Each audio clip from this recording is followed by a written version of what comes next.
Баршаңызға қайырлы күн. Жұма күнгі тілеген дұға тілектеріңіз қабыл болсын. Мен сіздерге жет-желпектің және бауырсақтың рецептімен бөлісемін.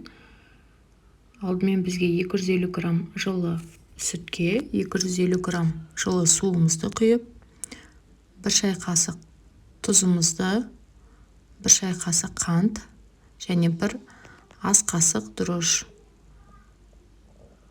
және ерітілген 50 грамм сливочный майымызды қосамыз. Және бұған ұнымызды саламыз. Өздеріңіздің көз мөлшерімен есептеп көресіздер. Қатты жұмсақ немесе қатты болып қалмау керек. Әдемі қып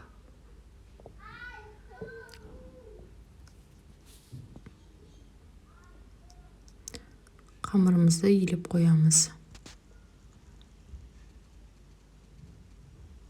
Және оның көтерілгенін күтеміз. Міне біздің қамырымыз өте әдемі болып көтерілді.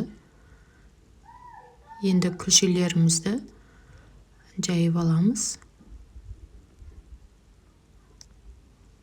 Қызып тұрған майды айналдыра отырып пісіріп аламыз.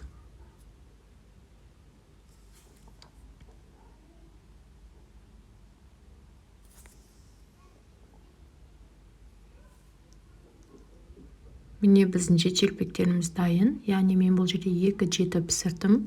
1 жетісін өзіміз жегенге және 1 жетіні таратамыз. Жасап көріңіздер, өте жұмсақ, өте дәмді болады. Менің каналыма тіркеліп, лайк басып, комментарий қалдыруды ұмытпаңыз.